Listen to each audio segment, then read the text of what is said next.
Today, guys, I am going to be showing you how to make the perfect red velvet cake recipe with a delicious cream cheese frosting.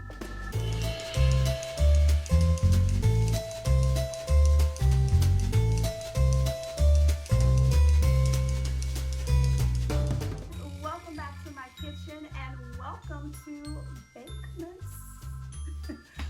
I've said that like 3 or 4 times, no matter how many times I do that, it's as corny as the first one. But either way, my name is Tamisha and welcome to my channel. Here I love to share recipes and everything food related. And for the month of December, guys, we are switching gears on my channel and I am doing everything sweet, treat, dessert, festive for the holiday season, and I'm calling it Bakemas. So as you can see from the intro and the title, we are getting into this red velvet cake today. When I think of Christmas, the first dessert that always comes to mind to me is a red velvet cake, not only because it is just so heavenly, delicious, and festive, but because it's red.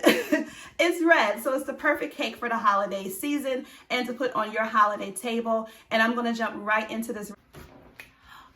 All right, guys, I'm gonna pop down here real quick and then I'm gonna go out of frame while we get this recipe together. But my oven is preheated to 350 degrees and I have Betty 2.0, my stand mixer, sitting right here.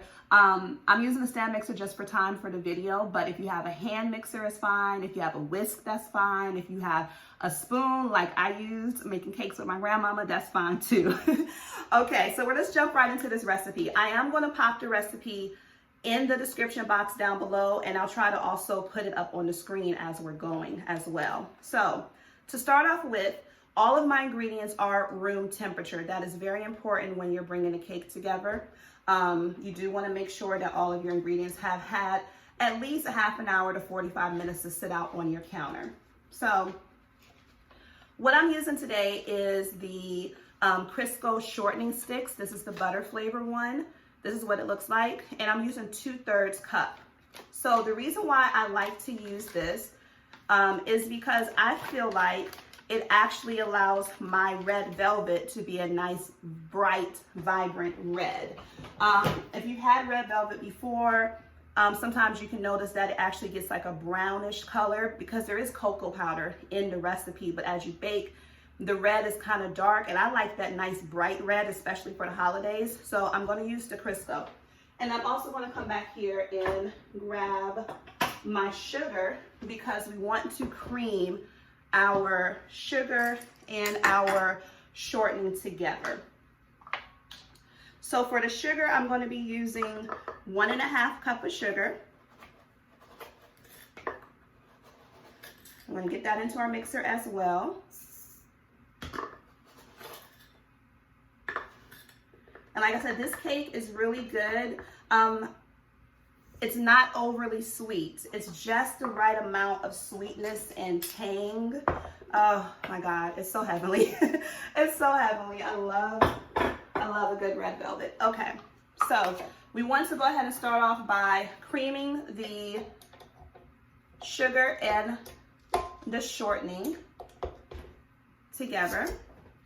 Oh, Lord. I was not ready for that. I meant to hit the lock button. Oh my goodness. Okay. So we're going to start this off on low, just creaming our shortening and our butter.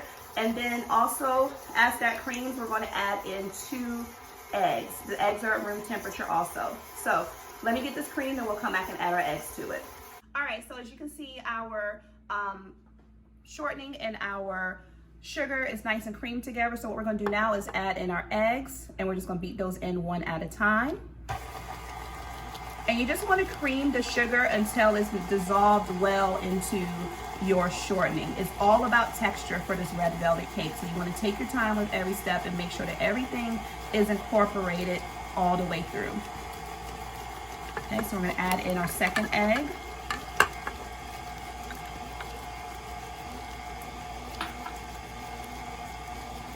All right, and we're going to let that go a little bit longer. So now, important part, right?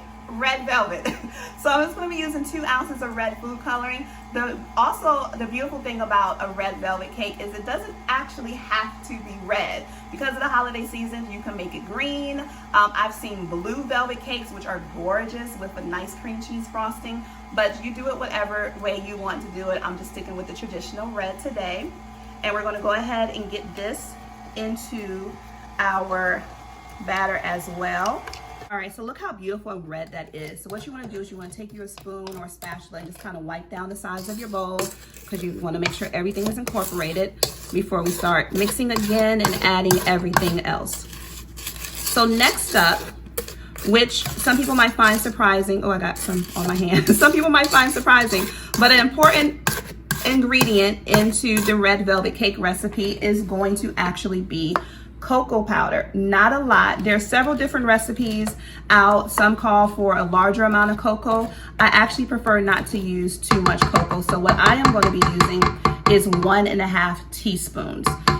You use whatever you decide if you want a deeper cocoa flavor to it, but 1.5 teaspoons is just enough for me. So we got everything pushed down. Let me wipe my hands and get this mixed up, and then we'll add our cocoa in. Okay, so let's go ahead and add in our cocoa powder. This is 1.5 teaspoons.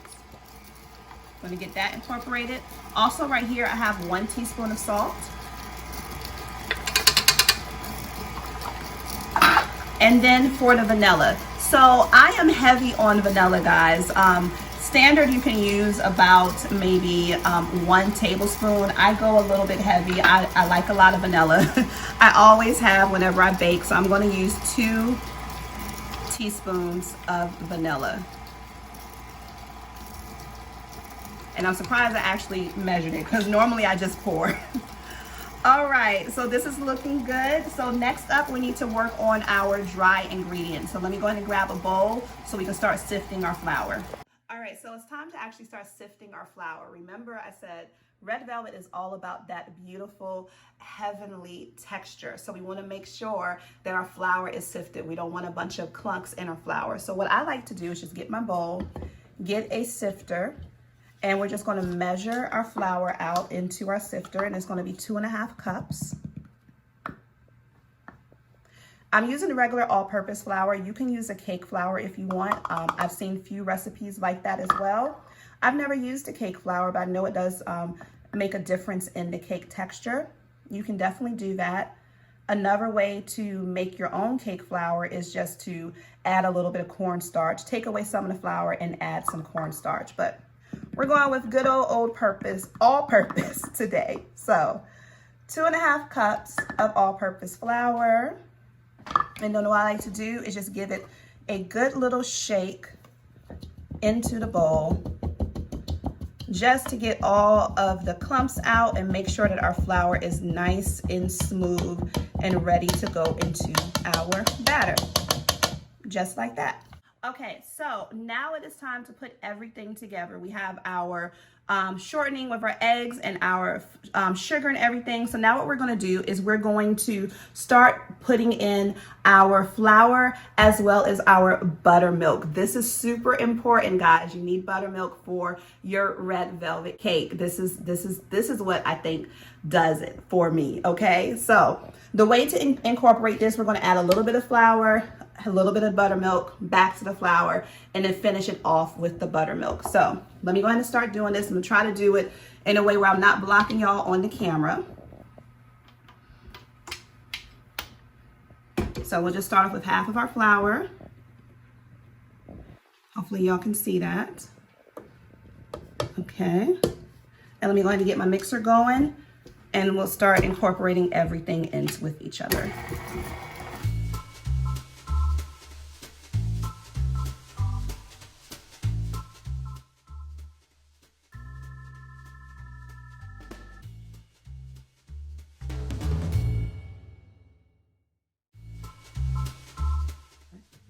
All right, guys, and don't forget to continue to scrape as you go. Make sure you get everything off the side of the bowl, because we need all of this into our pan. So this is looking good, a beautiful red color. I'm gonna give it just a little bit more of a mix, and then we're gonna add in our last 2 most important final ingredients. I think I said that the entire time, that every ingredient is important, but these are the last two. Okay, so right here I have 1 teaspoon of baking soda. We're going to add that in. And I'm actually going to go ahead and get my mixer back on for you guys because I want it to kind of... And then we're going to do 1 tablespoon of white vinegar. This is super important. It creates that little chemical reaction for our cake and enhances that texture and flavor. And you're not going to mix that in too long, just a couple of quick folds. And as you can see, this is a nice thick batter. If you were making a regular cake, you just spread it into 2 cake pans. You could use this for about 12 cupcakes.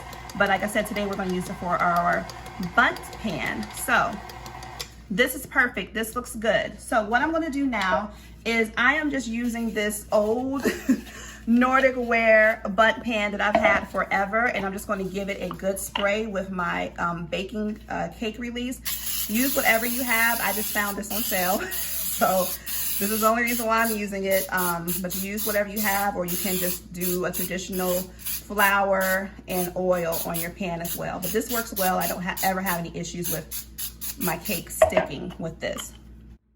All right, so we're just going to get all of our cake batter into our Bundt pan.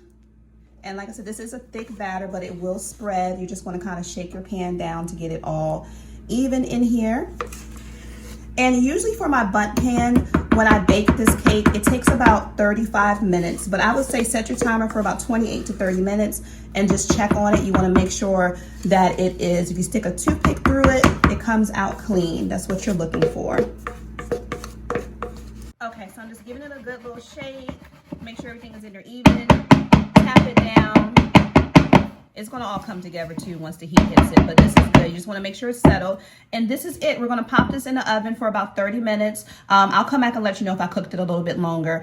And then next, the most important part, again, all of the cake is important. I'm going to show you guys how to make a really good creamy cream cheese frosting glaze to go on top of your red velvet cake. So we'll be back next with the glaze.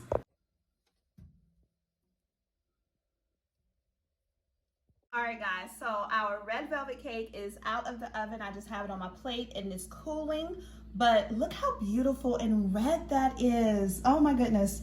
Yeah, perfect for the holiday season. So we're gonna go ahead and move on to making our cream cheese glaze slash frosting situation.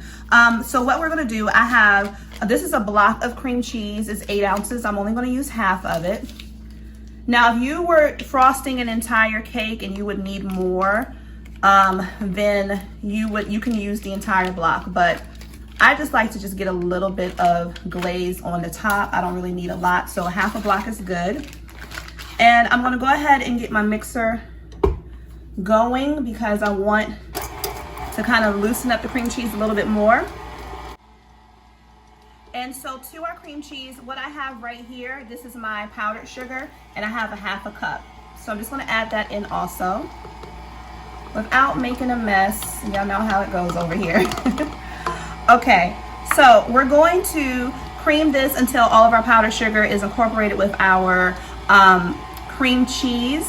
And then we're gonna add in a little bit of vanilla, and we're gonna add a little bit of milk. So as far as adding the milk in is concerned, so for my Bundt cakes, whenever I glaze them, I like my glaze to be thick, right? I like a good thick coating of cream cheese on my red velvet cake, but I also want it to be just a little bit loose because I want it to kind of pour, not liquidy like a thin pound cake syrup-like glaze, but just thin enough where it just kind of, you know, can slide down the side just a little bit, but thick enough where, so yeah, sorry, my camera cut off, but thin enough where it can, you know, easily glide down the sides of the cake, but thick enough where it holds its own and it's not like, you know, drowning the cake. So we'll determine how much milk we need to add once this finished blending up. All right, so I'm gonna add just a little bit of vanilla, because y'all already know I have a love affair with vanilla extract. So I got my vanilla in there. And this is actually looking pretty good. I did add in about another ounce of cream cheese because I was feeling like that wasn't gonna be enough. So you adjust according to whatever size cake you're making. And then now what I'm gonna do is just start adding in some milk, just a little bit at a time. We'll start with about a teaspoon. Okay, so this is the consistency that I'm looking for. You see it's loose, but it's still thick. This is going to be perfect to go on top of our red velvet cake. And just a quick reminder, the 4 ounces of cream cheese and the ½ cup of powdered sugar, that's just a base. You can add to that or take away just depending on how much you actually need. But this should be more than plenty. Like I said, I did add an additional ounce, but this should be more than plenty to cover our red velvet cake. So what I'm going to do now is start spooning all of this creamy, delicious cream cheese frosting onto our cake. All right, so I don't have any particular way of doing this. I actually kind of like the little rustic, messy look on my bundt cakes. If you have a piping bag, that would be perfect so that you can make this look a little bit neater. But I like it like this. So I'm just taking my frosting and just spooning it over the mounds and just letting it fall over to the side. Our cake has cooled down, so this is the perfect temperature to go ahead and get your frosting on so that it doesn't melt all the way and get too messy on you.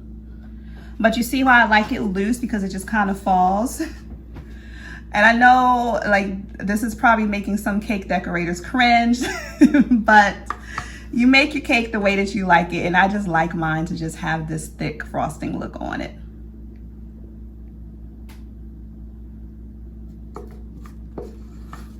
And trust me, once you slice it, it won't matter anyway. Okay, so now there's a couple of options. You can leave your cake just like this and it'll be absolutely fine and delicious.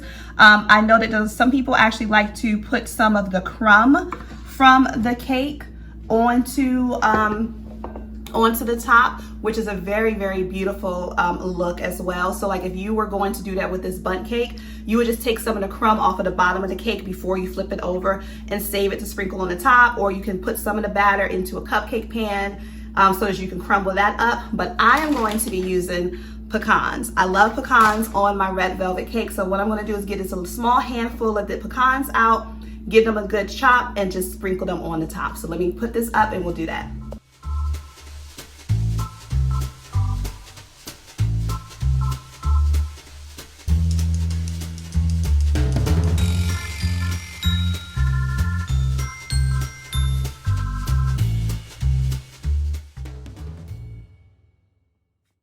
So the last thing that I need to do is I want to just go ahead and slice into this cake because I want y'all to see the inside of it.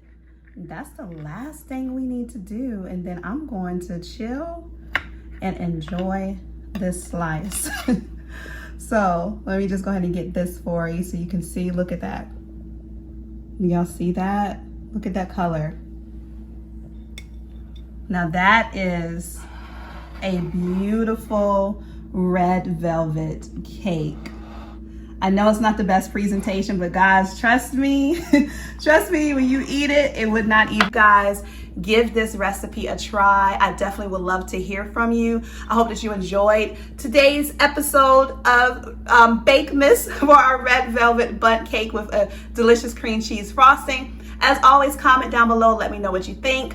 And I'd love to hear from you guys, and I will see you in the next video. Thank you so much for tuning in.